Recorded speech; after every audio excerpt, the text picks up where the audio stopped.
बोलिए 1008 श्री आदिनाथ भगवान की जय। श्री महावीर भगवान की जय। यह कथा श्री रत्नकरंडक श्रावकाचार्य के सत्यानुव्रत से धनदेव सेठ ने पूजातिशय को प्राप्त किया था, उसकी यह कथा है। सत्यानुव्रत में प्रसिद्ध धनदेव की कथा। सत्यानुव्रत की कथा अर्थात धनदेव की कथा। सत्यानुव्रत में प्रसिद्ध धनदेव की कथा जम्बूद्वीप के पूर्व क्षेत्र संबंधी पुष्कलावती देश में एक पुंडरीकणी नामक नगरी है, जिसमें जिनदेव और धनदेव नाम के दो भाई रहते थे, जो अल्प पूंजी वाले व्यापारी थे, अर्थात उनके पास धन की मात्रा कम थी। उन दोनों में धनदेव सत्यवादी था।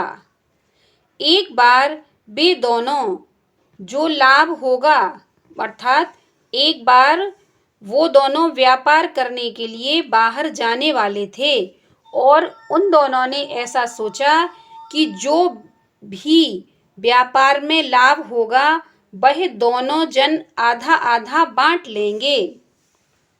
ऐसा विचार कर बिना गवाह के, अर्थात उनके पास इस बात का कोई साक्ष्य नहीं था कि उन दोनों ने ऐसा संकल्प लिया है, इसलिए वह बिना गवाह के ही व्यवस्था कर दूर देश को निकल गए। वहां बहुत सा धन कमाकर लौटे और कुशलता पूर्वक पुंडरीकणी नगरी में वापस आ गए।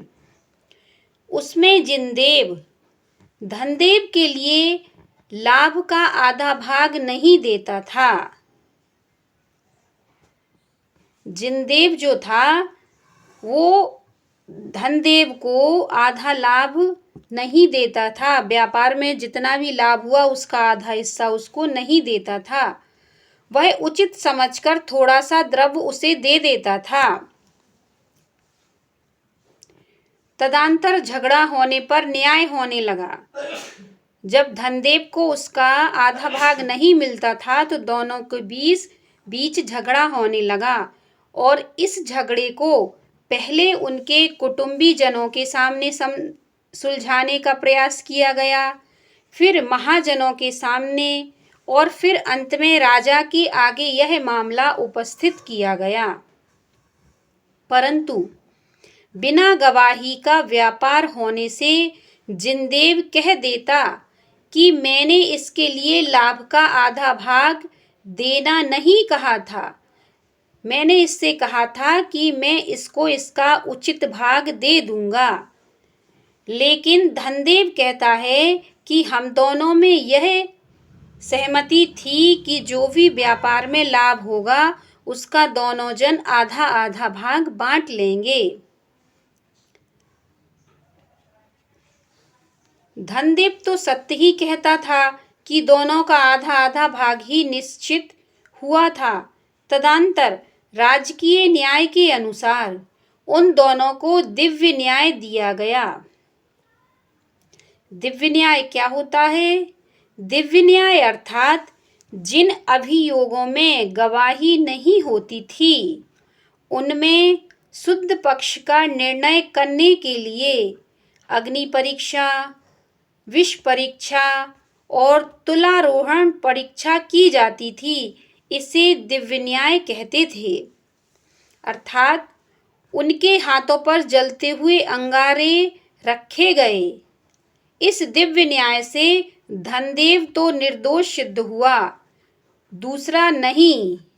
तदंतर सब धनदेव के लिए दिया गया, अर्थात जिनदेव गलत साबित हुआ और जो भी धन था वह धनदेव को दे दिया गया और धनदेव सब लोगों के द्वारा पूजित भी हुआ और वह धन्यवाद का पात्र हुआ। इस प्रकार यह द्वितीय अनुव्रत की कथा यहीं समाप्त होती है। जय जिनेंद्र।